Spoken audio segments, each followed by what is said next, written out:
Hi hello அஸ்லாம் வலைக்கம் friends எல்லோரும் இருக்கீங்க. வெல்கம் பேக் லிஜிரி சமையல். நம்ம இன்றைக்கி சமையலில் ஒரு டிப் தான் பார்க்க போகிறோம்.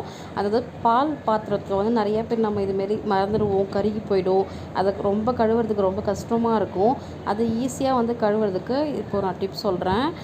இதுவுமே நான் யூஸ் பண்ணி பார்த்தேன், நல்லா வந்துச்சு. இது இப்போது பால் வந்து இந்த பாத்திரத்தில் தீஞ்சு போச்சு, ரொம்ப பிடிச்சிருக்கு, ரொம்ப நம்ம வந்து அழுத்தி தேய்க்கிற மாதிரி இருக்கும். இதுக்கு வந்து நான் பால் பாத்திரத்தை வந்து அடுப்பில் வச்சுட்டு இந்த கருகி போன பாத்திரத்தை இதில் கொஞ்சம் தண்ணி ஊற்றிக்கிறேன், ஒரு 2 கிளாஸ் தண்ணி ஊற்றிக்கிறேன். இதுக்கு தேவையான ஒரே ஒரு பொருள் தான் நம்ம சேர்க்க போகிறோம். நல்லா அதிலே வந்து நல்லா எனக்கு ரிசல்ட் தெரிஞ்சுது. வினிகர், அதாவது வினிகர் 3 மூடி 4 மூடி ஊற்றிருக்கேன் நான்.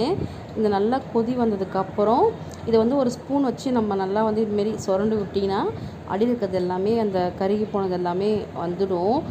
ஒரு 5 மினிட்ஸ் 10 மினிட்ஸ் கொதிச்சாலே போதும். நல்லா உங்களுக்கு அதில் இருக்க எல்லா கரையெல்லாம் அது வந்துடும். இப்படி சுரண்டி விட்டிங்கனாலே அதுக்கப்புறம் நீங்கள் நார்மலாக வந்து ஸ்க்ரப்பரை வச்சு, இரும்பு ஸ்க்ரப்பரை வச்சு தேய்ச்சிங்கனாலே போயிடும். ரொம்ப அழுத்தி தேய்க்க தேவையில்லை, லைட்டாக தேய்ச்சாலே போதும். இது சூப்பராகிடுச்சு. இதை பாருங்கள், நான் கழுவுனதுக்கப்புறம் இந்த பாத்திரம் எப்படி இருக்குன்னு சொல்லிட்டு காட்டுறேன் நான்.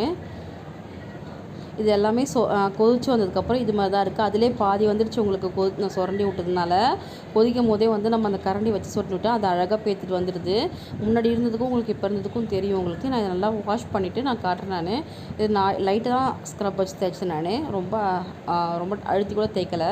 இப்போ பாருங்கள், இந்த இரும்பு ஸ்க்ரப்பர் வச்சு லைட்டாக வந்து வாஷ் பண்ணிட்டேன். ரொம்ப நான் அழுத்திலாம் தேய்க்கவே இல்லை, அப்படியே தேய்ச்சோடனே உங்களுக்கு வருது. ரொம்ப ப்ரெஷரும் தரல நான். இதுக்கு அழகாக நார்மலாக நான் பாத்திரம் கழுவல அது மாதிரி தேய்ச்சாலே போயிடுது. இது நான் உங்களுக்கு க்ளீன் பண்ணிவிட்டு வாஷ் பண்ணிவிட்டு எப்படி இருக்குதுன்னு சொல்லிட்டு நான் உங்களுக்கு காட்டுறேன். பார்த்திங்கன்னா அதை வாஷ் பண்ணிடலாம். வாஷ் பண்ணதுக்கப்புறம் பார்த்திங்கன்னா தெரியும் உங்களுக்கு, நல்லாவே போயிருக்கு உங்களுக்கு. நான் கொஞ்சம் லைட்டாக விம் லிக்விட் போட்டு வாஷ் பண்ணிக்கிறேன். இப்போ பார்த்திங்கன்னா நான் நார்மலாக பாத்திரம் தேய்க்கிற மாதிரி தான் தேய்ச்சேன். ரொம்ப வந்து ப்ரெஷர் தரல, அழகாக போயிடுச்சு. பார்த்திங்களா உங்களுக்கு. நீங்கள் கண்டிப்பாக வந்து வினிகர் யூஸ் பண்ணி பாருங்கள். நல்லா போகுது நல்லா போகுது. அந்த அடி பிடிச்சது எல்லாமே உங்களுக்கு புதுசு மாதிரி ஆகிப்போச்சு. பாத்திரம் திருப்பி நம்ம எப்படி யூஸ் பண்ணமோ அதுமாரி ஆகிப்போச்சு. நான் சைட்லலாம் இப்போ பாத்திரத்தை தேய்ச்சிக்கிறேன். தேய்ச்சிட்டு உங்களுக்கு வந்து கிளியராக காட்டுறேன் நான் உங்களுக்கு. உங்களுக்கு இந்த டிப் யூஸ்ஃபுல்லாக இருக்கும். உங்களுக்கு தெரியலன்னா தெரியாதவங்க கண்டிப்பாக இதை யூஸ் பண்ணிக்கோங்க.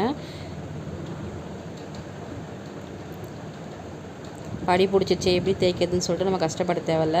உங்களுக்கு வினிகர் இருந்தால் போதும், அழகாக வந்து மாரி பாத்திரம் வந்து க்ளீன் பண்ணிடலாம்.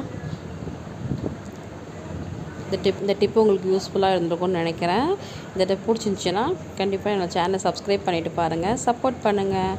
தேங்க்யூ, பாய்.